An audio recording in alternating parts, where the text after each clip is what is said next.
السلام علیکم طالبات، میں ہوں آپ کی ٹیچر سمینہ اشرف، اور آج ہم پڑھیں گے اسیسمنٹ فار کاؤنسلنگ یعنی مشاورتی نفسیات میں جائزہ۔ Assessment is a process of gaining information about the client. This information will be used to diagnose and make treatment plans for the client. Assessment یا جائزہ ایک ایسا پروسیس ہے، ایک ایسا عمل ہے جس میں اپنے کلائنٹ کے بارے میں مکمل انفارمیشن حاصل کی جاتی ہے اور اس معلومات کو پھر ڈائگنوز یعنی اس کے مسئلے کی تشخیص کرنے کے لیے اور پھر علاج کی پلاننگ کرنے کے لیے استعمال کیا جائے گا۔ جیسا کہ آپ جانتی ہیں کہ کاؤنسلنگ ایک ایسا پروسیس ہے جس میں کسی شخص کو اس کی لائف پرابلمس کے بارے میں یا کسی سائیکولوجیکل ڈسٹربنس یا کسی ایموشنل ڈسٹربنس کو سالو کرنے کے لیے مشورہ دیا جاتا ہے، اس کی کاؤنسلنگ کی جاتی ہے۔ یہ کاؤنسلنگ یا مشاورت اس وقت تک پاسبل نہیں ہے جب تک کاؤنسلر اپنے کلائنٹ کو اچھی طرح سے جان نہ لے اور اس کے بارے میں اور اس کی پرابلم کے بارے میں مکمل طور پر معلومات حاصل نہ کر لے۔ کاؤنسلنگ کرنے سے پہلے اسیسمنٹ کے کون کون سے طریقے ہو سکتے ہیں؟ جو طریقے ہم نے کلینکل سائیکالوجی میں پڑھے تھے تقریباً وہی طریقے ہم یہاں بھی استعمال کریں گے۔ ایک آدھ پوائنٹ کا ڈفرنس ہے تو وہ بھی آپ دیکھ لیں۔ انٹرویو، جس میں انٹیک، کیس ہسٹری اور مینٹل سٹیٹس ایگزام شامل ہے۔ آبزرویشن یعنی مشاہدہ، اسٹینڈرڈائز ٹیسٹس یا سمپلی ان کو ہم ٹیسٹس بھی کہہ سکتے ہیں، جس میں کہ انٹیلیجنس ٹیسٹ، ایپٹیچیوڈ ٹیسٹ اور پرسنالٹی ٹیسٹ شامل ہے۔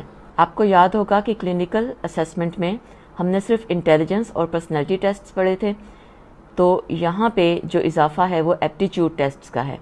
جب ہم ان کو ابھی ڈیٹیل سے پڑھتے ہیں تو آپ کو پتہ چل جائے گا کہ ایپٹیچیوڈ ٹیسٹس یا خصوصی رجحان کے ٹیسٹ یا آزمائشیں کیا ہوتی ہیں۔ سب سے پہلے ہم انٹرویو کو دیکھتے ہیں۔ Interview is the face to face meeting with the client and it is often the first contact between the client and clinician.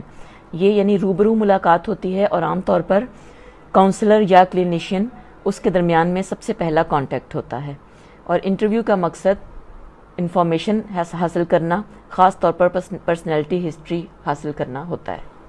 Counselling میں انٹرویو بہت زیادہ یوزفل ہے کیونکہ اس طرح انٹرویور یا انٹرویو کرنے والا ان تمام ٹاپکس کو فوکس کر سکتا ہے، وہ اپنی مرضی سے جس مرضی چیز کو غور سے دیکھ سکتا ہے اور پوچھ سکتا ہے جن کو وہ امپورٹنٹ سمجھتا ہے۔ کاؤنسلنگ میں انٹرویو ایک لازمی طریقہ ہے، اس کے بغیر کاؤنسلنگ نہیں ہو سکتی، اور اکثر اوقات یہ اسیسمنٹ کا کے واحد طریقے کے طور پر استعمال کیا جاتا ہے۔ Often it is the only method used in assessment for counseling۔ Structure کے اعتبار سے انٹرویو کی 3 ٹائپس ہوتی ہیں جو آپ کو پتہ ہیں، ہم ریپیٹ کر لیتے ہیں۔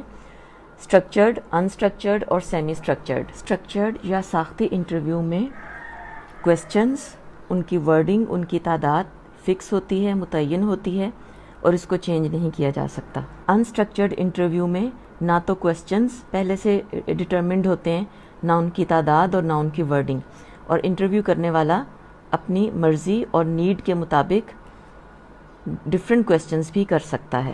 سیمی اسٹرکچرڈ یا نیم ساختے انٹرویو میں اسٹرکچرڈ اور انسٹرکچرڈ دونوں کی خصوصیات پائی جاتی ہیں۔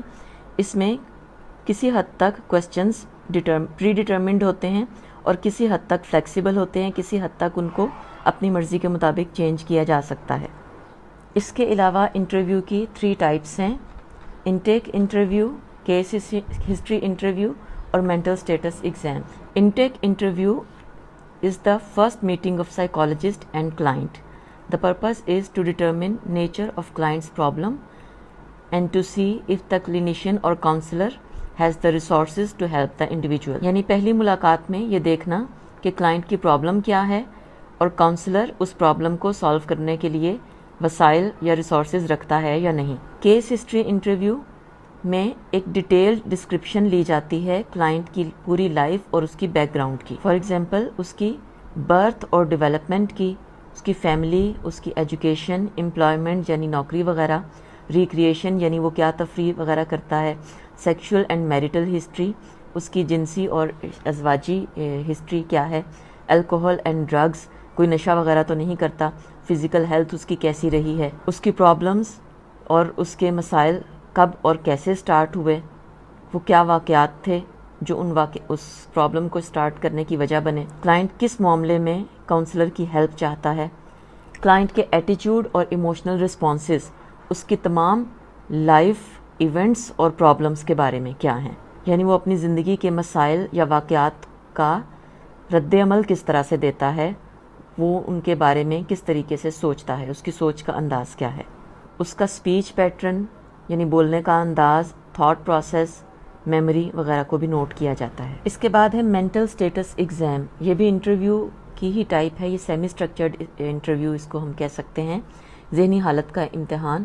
اس میں کلائنٹ کی بیہیورل اور کوگنیٹیو فنکشننگ یعنی اس کی کرداری اور اس کی وقوفی یعنی اس کی سوچ کی جو فنکشننگ ہے وہ دیکھی جاتی ہے۔ اس میں ان چیزوں کو ڈسکرائب کرنے کی کوشش کی جاتی ہے اور ان کے بارے میں انفارمیشن حاصل کی جاتی ہے کہ کلائنٹ کی جو اپیئرنس اور جنرل بیہیویئر ہے یعنی وہ کیسا نظر آ رہا ہے اور عمومی طور پر اس کا کردار کیا ہے، لیول آف کانشیسنس یعنی اس کا شعوری سطح کیا ہے، اٹینٹیونیس کتنی توجہ ہے اس کے اندر، موٹر اینڈ اسپیچ ایکٹیویٹی اس کی حرکات اور اس کے بولنے کا انداز، موڈ اینڈ افیکٹ اس کے جذبات اور موڈ وغیرہ، تھاٹ اینڈ پرسیپشن اس کے خیالات اور ادراک، ایٹیچیوڈ اینڈ انسائٹ اس کے رویے اور بصیرت کا کیا لیول ہے، انٹیلیجنس یعنی ذہانت وغیرہ۔ انٹرویو کے بعد دوسری چیز جو ہے وہ ہے آبزرویشنز یعنی مشاہدہ۔ آبزرویشن کلائنٹ کی سسٹمیٹک بھی کی جا سکتی ہے اور اس کے ساتھ ساتھ انٹرویو کے دوران اور ٹیسٹوں کے دوران بھی اس کے کردار کا مشاہدہ کیا جاتا ہے۔ اس میں یہ دیکھا جائے گا کہ اس کی اپیئرنس کیسی ہے، اس کا لباس، اس کی چال ڈھال، اس کا بیہیویئر یعنی کردار یعنی وہ کیا کرتا ہے، موڈ اس کے پرسیپشن کیا اس کا ادراک نارمل ہے، کمپریہنشن یعنی اس کی فہم یعنی سمجھنے کی طاقت اس کے اندر کتنی ہے، کیا وہ کاؤنسلر جو بات اس کے ساتھ کر رہا ہے کیا وہ اس کو سمجھ رہا ہے اور اس کا وہ مناسب حد تک جواب دیتا ہے۔ اورینٹیشن کا مطلب یہ ہوتا ہے کہ کیا اس کو پتہ ہے کہ میں کہاں اور کس جگہ پر موجود ہوں، مثلا اگر اس سے پوچھا جائے کہ آج کیا تاریخ ہے، کون سا مہینہ ہے، کیا ٹائم ہوا ہے، تو کیا وہ اس کا جواب دے سکتا ہے۔ انسائٹ یعنی اپنے کردار، اپنے خیالات کے بارے میں اس کی بصیرت کیا ہے، کیا اس کو اس بات کا اندازہ ہے کہ میرے ساتھ کوئی پرابلم ہے اور کس حد تک پرابلم ہے، کیا اس پرابلم کو وہ درست کرنا چاہتا ہے۔ اسی طرح اس کی یادداشت کیسی ہے، کیا بات کرتے کرتے وہ بھول جاتا ہے، وہ جو باتیں کمیونیکیٹ کر رہا ہے اس کا کانٹینٹ کیا ہے، کس قسم کی باتیں وہ کر رہا ہے۔ آبزرویشن کے ذریعے کلائنٹ اگر ڈپریشن یا انگزائٹی یعنی تشویش کے اظہار کے کوئی طریقے استعمال کرتا ہے، اپنی آواز کے ذریعے، چہرے کے تاثرات کے ذریعے، ہاتھوں پیروں کی حرکات کے ذریعے، تو ان کو بھی نوٹ کیا جا سکتا ہے۔ اس کے بعد ہے اسٹینڈرڈائزڈ ٹیسٹس یعنی معیاری ٹیسٹ، یا ہم یہاں پہ سائیکولوجیکل ٹیسٹنگ یعنی نفسیاتی ٹیسٹوں کی ہیڈنگ بھی دے سکتے ہیں، کچھ بھی آپ ان کو کہیں، اسٹینڈرڈائزڈ ٹیسٹ کہیں، سائیکولوجیکل ٹیسٹ کہیں یا خالی ٹیسٹ کہیں، کوئی فرق نہیں پڑتا۔ ٹیسٹ ایک بڑی اچھی ایڈ ہوتے ہیں انٹرویو اور آبزرویشن کے ساتھ، ان کو ایکسٹرا انفارمیشن حاصل کرنے کے لیے استعمال کیا جا سکتا ہے۔ کاؤنسلنگ کے مقصد کے لیے جن ٹیسٹوں کو استعمال کیا جا سکتا ہے یہ 3 قسم کے ہیں، انٹیلیجنس، ایپٹیچیوڈ اور پرسنالٹی۔ سب سے پہلے انٹیلیجنس ٹیسٹ کو دیکھ لیتے ہیں۔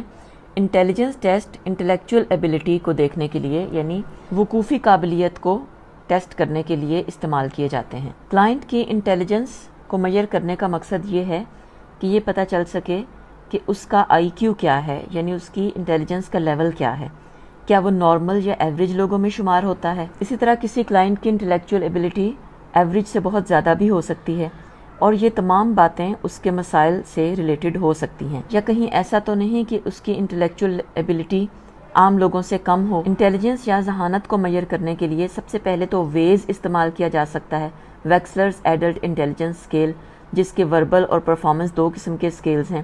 کلینکل میں ہم نے اس کو بہت ڈیٹیل کے ساتھ پڑھا ہے، اس لیے میں یہاں پہ زیادہ ڈیٹیل میں نہیں جاؤں گی۔ بچوں کے لیے ہم ویسک یعنی ویکسلرز انٹیلیجنس اسکیل فار چلڈرن یا اسٹینفورڈ بینے استعمال کر سکتے ہیں۔ اسٹینڈرڈ پروگریسو میٹریسز بھی استعمال کیا جا سکتا ہے، کیونکہ یہ کلچر فری ٹیسٹ ہے، اس میں لینگویج وغیرہ کا استعمال نہیں ہوتا، بلکہ یہ شکلوں یعنی فگرز پر مشتمل ہوتا ہے۔ وقوفی قابلیت یعنی انٹلیکچوئل ایبیلٹی خاص طور پر نوجوانوں اور بچوں کی کاؤنسلنگ میں بڑی امپورٹنٹ ہے۔